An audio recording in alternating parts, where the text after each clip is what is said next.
Doctor صاحب، ایک مرتبہ پہلی نشست میں بھی میں نے آپ سے ایک سوال کیا تھا، لیکن تشنگی رہ گئی تھی میری اپنی طرف سے۔ سوال کے 3 کمپوننٹس ہیں۔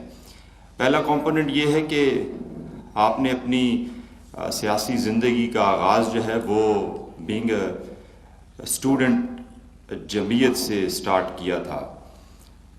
ابو الاعلیٰ مودودی کے ساتھ آپ کا نظریات کی حد تک بنیادی اختلاف کیا ہے؟ نمبر 1۔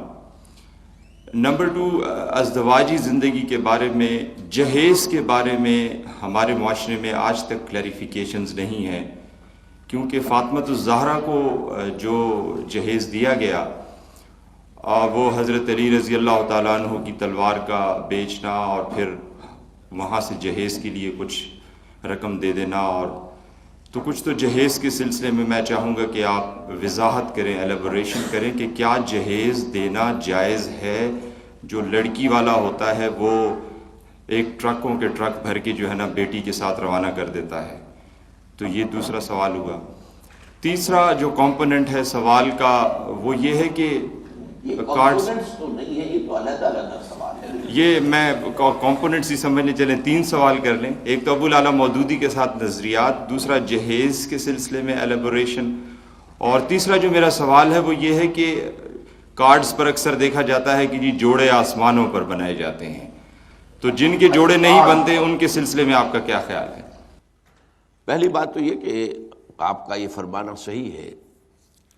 ویسے تو لفظ سیاسی زندگی آپ سے نہ کہیے، بلکہ یہ کہ میری جو بھی اجتماعی جد و جہد ہے اس کا آغاز تو ویسے ہو گیا تھا۔ میں جب کہ ابھی ہائی اسکول کا طالب علم تھا تو اسٹوڈنٹس فیڈریشن کا میں ایکٹیو ورکر تھا، گویا کہ پاکستانی کی تحریک میں تھوڑا بہت تولا ماشا کچھ میرا بھی حصہ ہے، اور میں ضلع حصار کی اسٹوڈنٹس فیڈریشن کا جنرل سیکریٹری تھا۔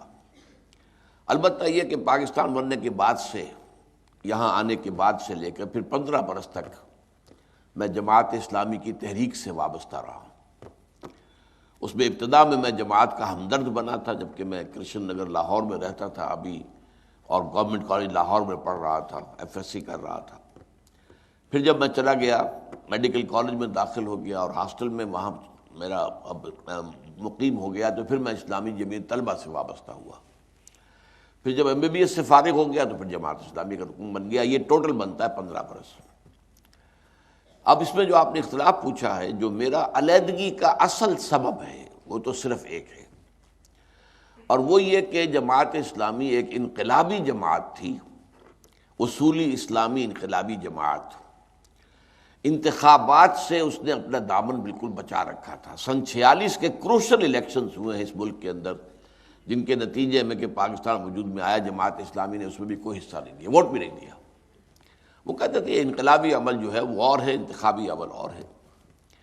لیکن پاکستان میں آ کر مولانا نے جو بھی وقتی مصلحتیں دیکھی، ان کے تحت انہوں نے سمجھا کہ الیکشن میں حصہ لے کر یہ انقلاب کا عمل تو بہت طویل ہے، بہت لمبا ہے، وقت طلب ہے اور دقت طلب بھی ہے۔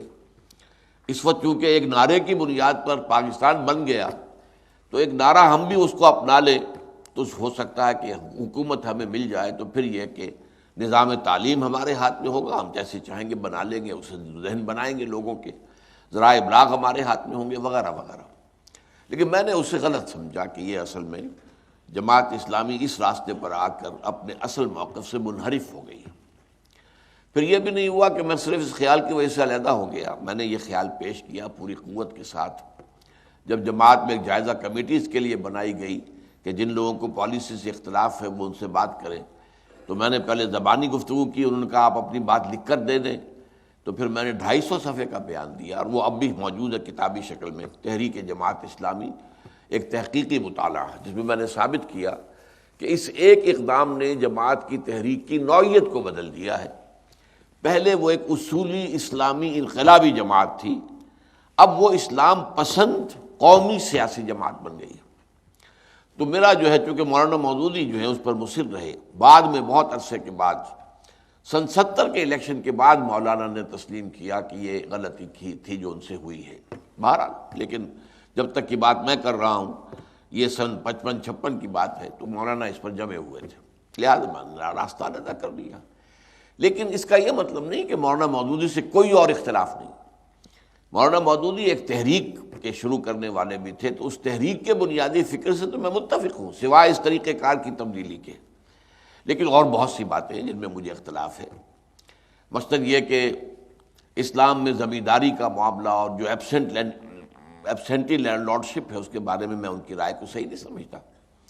میرے نزدیک امام ابو حنیفہ اور امام مالک کی رائے زیادہ صحیح ہے، قاضی ابو یوسف اور امام محمد کی رائے کے مقابلے میں، کہ مزارعت حرام ہے. اور ہمارے ہاں کی ساری خرابیوں کی سب سے بڑی جڑ جو ہے سیاسی اور قومی زندگی کی، جو بس کی گانٹھ جس کو کہتے ہیں، زہر کی گانٹھ، وہ یہی جاگیرداری ہے. کہ ان جاگیرداروں کا یہ ایک جو میوزیکل چیئرز گیم بن کر رہ گئی، یہ ہمارے ہاں کی سیاست. میں اس میں مولانا مودودی کے موقف کو صحیح نہیں سمجھتا. اسی طرح خلافت و ملوکیت نامی کتاب مولانا نے لکھی، وہ لکھی اس وقت جب کہ ہم جماعت چھوڑ چکے تھے، اس کے بعد کی ایک تحریک ہے ان کی. تو اس کے بھی آدھے حصے کو میں بہت عمدہ سمجھتا ہوں. اصولی بحثیں جو ہے کہ اسلامی نظام کیا ہوتا ہے اور ملوکیت کا نظام کیا ہوتا ہے، ان میں فرق کیا ہے بنیادی، وہ بہترین ہے تحریر ان کی. لیکن یہ کہ خلافت سے ملوکیت تک زوال کیوں آیا ہے، اس کے اوپر جو ہے ان کے اسباب کا، اس کا تجزیہ میرے نزدیک ان کا صحیح نہیں ہے. اس میں انہوں نے کبار صحابہ حضرت عثمان رضی اللہ تعالی عنہ، ذوالنورین ہیں، امیر معاویہ، عمرو بن العاص وغیرہ رضی اللہ تعالیٰ عنہ پر بہت شدید تنقیدیں کی ہیں. کچھ تھوڑی سی تنقید حضرت علی پر بھی ہے، لیکن یہ کہ ان تین پر بہت زیادہ ہے. اور جو اصل کردار تھا اس فتنے کا، عبداللہ ابن سبا، اس کا ذکر تک نہیں کیا. میں حیران ہوں. تو بہرحال اس طرح کی چھوٹی چیزوں کے اندر، لیکن یہ علمی اختلافات ہیں. اس کی وجہ سے تحریک سے انسان علیحدگی اختیار نہیں کرتا. تحریک سے متعلق دو باتیں ہوتی ہیں. بنیادی فکر، اس میں مجھے کوئی اختلاف آج تک نہیں ہے مولانا مودودی کے فکر سے، کہ اقامت دین کی جد و جہد فرض ہے، اس کے لیے جماعت کا التزام لازم ہے. یہ سارا چیزیں جو ہے میں آج بھی قائم ہوں، اور اسی پر میں نے پھر اپنی تنظیم اسلامی کو استوار کیا ہے. البتہ علمی معاملات کے اندر جیسا کہ میں نے کہا مجھے ان سے اور بھی کئی اختلافات ہیں، لیکن ان کی حیثیت وہ نہیں ہے. جہاں تک جہیز کا تعلق ہے، میرے نزدیک اسلام میں قطعاً جہیز کا کوئی تصور ہے ہی نہیں. اور آپ نے حضرت فاطمہ کا جو معاملہ بیان کیا، وہ بھی آپ نے صحیح پورا بیان نہیں کیا ہے. اصل میں وہ مہر کی رقم تھی کہ جو زرع اپنی بیچ کر یا گروی رکھ کر، حضور نے کہا تھا یا گروی رکھو یا بیچو، لیکن مہر تو دینا ہوگا. حضور نے اپنی طرف سے ایک پیسے کی کوئی شے نہیں دی ہے. وہ تو یہ ہے کہ جب آپ نے پوچھا کہ علی تمہارے پاس مہر دینے کے لیے کچھ ہے، انہوں نے کہا میرے پاس تو کچھ نہیں ہے. حضرت علی رضی اللہ تعالیٰ عنہ جو ہے وہ تو فقراء صحابہ میں سے تھے، درویش صحابہ. تو حضور نے فرمایا کہ مہر تو دینا ہے، تمہارے پاس وہ ایک زرع ہوتی تھی. تو عرض کیا جی ہاں زرع تو ہے. اب حضرت علی نے یہ سمجھا کہ زرع تو جہاد کے لیے، قتال کے لیے ہے، یہ کوئی دولت تو نہیں ہے. لیکن آپ نے فرمایا جاؤ اس کو بیچو یا گروی رکھ کر قرض لو، تو مہر تو دینا ہوگا. وہ گئے ہیں، انہوں نے اپنی زرع بازار میں جا کے آواز لگا دی یہ برائے فروخت ہے. حضرت عثمان نے خرید لی رضی اللہ تعالی عنہ. وہ 300 درہم میں یا 30 اشرفیوں میں، یہ مختلف فگرز ہیں. وہ لا کر حضور کے سامنے رکھ دیے. اس میں سے حضور نے کچھ جو ہے اندر بھیجا کہ دلہن کی تیاری کے لیے کوئی خوشبو وغیرہ یہ وہ چیزیں، اور کچھ سے وہ سامان تیار کر دیا کہ جو ان کے گھر کے اندر ضرورت تھی لازمی. بس وہ اسی میں سے، مہر کی رقم میں سے، وہ مہر ظاہر بات ہے کہ حضرت فاطمہ کی ملکیت تھا نا، اور حضرت فاطمہ کی ولی کی حیثیت سے اس کو استعمال کرنے کا حق حضور نے کیا. اپنے اوپر استعمال نہیں کیا، حضرت فاطمہ ہی کے گھر کے اندر وہ چیزیں فراہم کر دی. اپنے پاس سے کوئی ایک پیسے کی چیز بھی حضور نے نہیں دی. تو مہر کا تصور اسلام میں تو سرے سے، اس کا جہیز کا تصور ہے ہی نہیں. البتہ یہ لعنت ایسی ہے کہ اس کا ختم ہونا بہت مشکل ہے.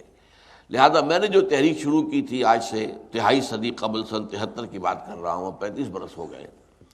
تو اس میں نے یہی رکھا تھا کہ نمبر 1 تو یہ کہ نکاح مسجد میں ہو، نمبر 2 یہ کہ نکاح کے موقع پر لڑکی والوں کی طرف سے کوئی دعوت نہ ہو، اور یہ کہ بارات کا تصور خود بخود ختم ہو گیا. لیکن یہ کہ جہیز کا معاملہ اول تو یہ کہ اللہ ہمت دے تو بالکل ختم کیا جائے، ورنہ کم سے کم یہ کیا جائے کہ اس کی کوئی نمائش نہ ہو، دکھایا نہ جائے. یہ بھی ہو سکتا ہے چند دن پہلے کچھ چیزیں جو بھیج دی جائیں، اور یہ بھی ہو سکتا ہے کہ وہ نکاح کے چند دن بعد کے کچھ چیزیں دے دی جائیں وغیرہ وغیرہ. اس لیے کہ اس کی جڑ بالکل کاٹنا جو ہے وہ ناممکنات میں سے ہے۔ لیکن بہرحال اسلام میں جہیز کا کوئی تصور نہیں ہے، یہ ہندوانہ تصور ہے، اور ہندوؤں کے ہاں یہ اس لیے ہے کہ ہندوؤں کے ہاں لڑکی کا کوئی حصہ وراثت میں نہیں ہے، ماں باپ کی وراثت میں لڑکی کا کوئی حصہ نہیں ہے۔ تو وہ یہ کرتے ہیں کہ جب لڑکی کو گھر سے رخصت کر رہے ہیں تو وہ دے دلا کے رخصت کر دیں، دان دہیج جسے وہ کہتے ہیں، گویا کہ خیرات ہے، یہ لڑکی کا حق تو ہے ہی نہیں، یہ تو در حقیقت ایک خیرات ہے جو دی جا رہی ہے۔ تو یہ تصور ان کا ہے، لیکن ہماری ہڈیوں کے اندر وہ یوں سمجھیے کہ وہ داخل ہوا ہے۔ اس پہلو سے اس میں ہم نے تحریک کے اندر یہ بات رکھی، لیکن یہ کہ بہرحال اس کی وضاحت میں نے آپ سے کر